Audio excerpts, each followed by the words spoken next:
You know, you're kind of dumb. Have you ever tried to make your dumb lamps a little smart? Let's check out how. Tapo Smart Wi-Fi light bulbs are one part of a bigger puzzle in order to make any lamp that you have or any light fixture a little bit smarter. Let's check out my use case using the smart button. I have the smart button, and when you turn it on and off, that lamp and this lamp turn on through this Tapo smart plug. But the situation I'm in is the smart plug actually has a dial to change the brightness. TP-Link Tapo does sell a kit that can dim a light fixture through the plug, but I thought it might actually be more useful to do the dimming directly through the light bulbs themselves. And then I won't actually even need the smart plug to make everything a little bit simpler. So let me install the light bulb, take out the smart plug, and I'll show you how everything works with the smart button. Also, the Amazon listing had this as an E27, which I was super confused on. This is a E26. I'll show you a close-up of the actual light bulb and then some of the stats. So if you can read this, it is an A19 E26 light bulb. It's 800 lumens. And also, looking from the box, you can look at the color temperature, which it's not on that side. So let me find it. If you can see it on the light bulb itself, it is an A19 E26 light bulb, and it does have 800 lumens. This is the back of the box to sort of give you more of a specific rundown of the details of the light bulb. So it is a 2500 to 6500K light bulb. So 2500K is pretty good. Most light bulbs that I have around my house are actually 2700K. So I'm a little interested to see what the extra 200 Kelvin reduction does. And they do run at 8.8 watts. And there's a long lifetime, 25,000 hours, which is super long. You know, if you use these lights for a few hours every day, you'll probably have them for a long time. And then they do run at a standard 120 volt and 60 hertz wattage with a 60 watt lamp. So, and these are all based on equivalents to incandescent, and that's like pretty standard for light bulbs anyway. This is the default color temperature, which looks somewhat like 2700K, which I had before. If that's your preference, cool. If not, you'll probably need to open the app and change the color temperature. And anyway, I need to open the app and sync it with my button. So let me do a screen recording. Let me take out the smart plug, like I said, and then we'll check out how all that works. Here we're gonna add the device. So here's my setup, and then you click add device. You choose lights, and then for this, you want the L530E technically, but you can choose the L530. And then when you turn on the light, you'll see it flashing. Once you do, press next. That's what this is saying. And then you do some connections to the Wi-Fi. I sped through this and cut it out. So once you're connected to its Wi-Fi, the light itself is gonna do its pairing and thinking, and then it found it. So that was pretty sweet. Once you find it, you're gonna reconnect to your Wi-Fi, and I skipped through that as well. So now it's gonna go back and pair your device.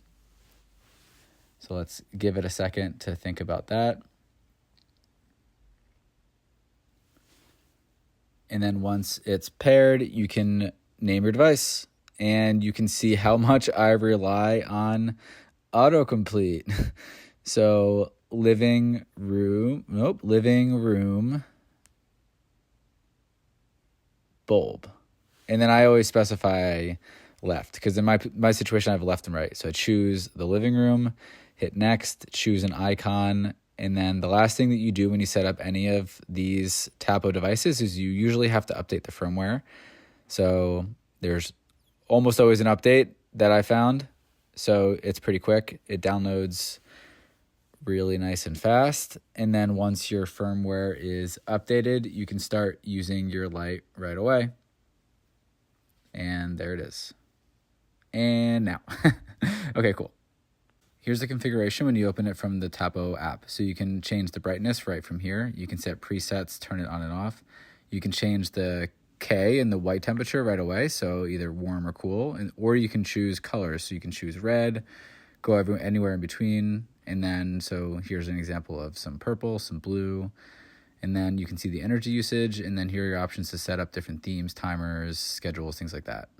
Now I'm going to show you how to add the actual dimming features. So you click on the plus in the top right, and then you click on New Automation. So once you have the new automation, you can add your trigger, which is going to be when you rotate your button. So choose your button and then rotate clockwise if that's the one you want to start with, which I did. So when you rotate clockwise, you can set a condition that says when you rotate the button, and then this is the condition for if the light is on, which I disable, and I'll show you how to do that again. And then you add an action, which is to control a single device, which is the living room light. And then you want a brightness to add it. So this will make it bright when you rotate it clockwise, which is standard for what you'd expect for a dimmer. So again, you can watch me struggle through life without autocomplete. So living room brightness. Oh, pretty good. Up. And then you hit OK, save it. And now we need to create another automation doing the same thing in reverse. So you do the same thing. You click plus, you click automation. You do when device status changes, which is going to be once a button is rotated. So you do the same thing, but this time you want to do anti-clockwise. I'm not sure why they didn't do counterclockwise, but anti-clockwise. And then you do the same thing. I have this condition, which again, we'll remove so you can ignore that.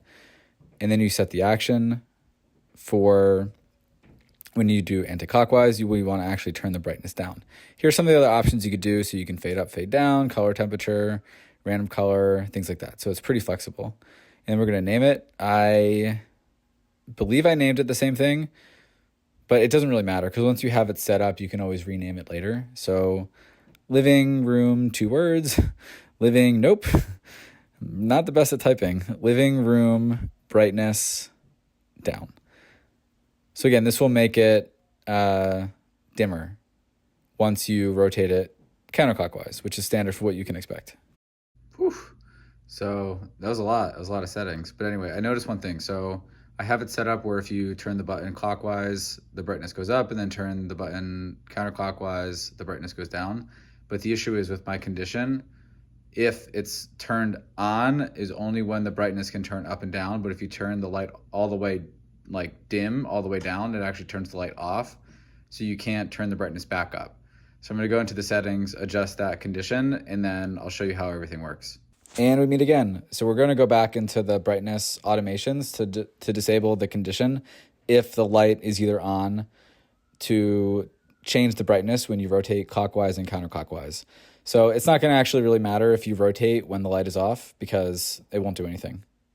Here is the light and here's the button. So what I'm going to do, I'm going to rotate the button clockwise and counterclockwise, and I'm going to show you what it looks like on the light itself. So this is the full brightness. And when you start rotating counterclockwise, because that's how I have it to decrease the brightness, you can see that the light starts to step down in terms of its brightness all the way in, until it turns completely off. The phone exposure might be kind of like tricking the actual brightness mechanism, but it is increasing and decreasing the actual brightness. And the other thing, it's not like a super smooth brightness control as you would have for like a actual physical dimmer switch that you might have on your light fixture. It's more of like a 90%, 80%. It's kind of like a robotic type of movement, but it still works if you want to adjust the brightness with that rotating button. You can also change the color temperature, which could be nice if one person in your household likes the lights at 2700K like I do, but someone's like, oh, I hate that. I need like 5500K minimum.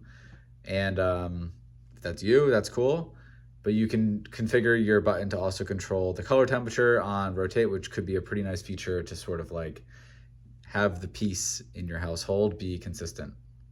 For my closing thoughts, it's a light bulb. You plug it in, you install the bulb, turn it on, it's good to go. If you're using only the Tapo app and want to only have it so you can control the color temperature, maybe the brightness once, and use your lamp to turn it on and off, it's very easy to set up. The minute you want to start doing automations with buttons and different physical triggers and conditions, it gets kind of confusing. And if you don't have any experience with smart home devices or programming, it might be a little daunting at first. So if you have any questions, feel free to leave them in the comments. And also if you want any future tutorials on how to do something specific with these light bulbs, also drop them down in the comments and I'll make sure to make a follow-up video. I think that these are great. This is exactly what I was looking for, to be able to control the brightness with the smart button. The smart button I couldn't find the actual physical button that only did on and off. The only button I was able to find in my area was the button that had the dimmer. So when I had the smart plugs on and off, I was like, okay, cool. But now when I saw that there were these light bulbs that were dimmable, then I wanted to actually utilize the full potential of the button itself, and then wanted to have the dimmer. So that's why I got the light bulbs.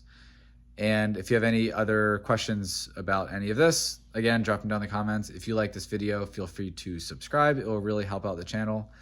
And thanks for watching.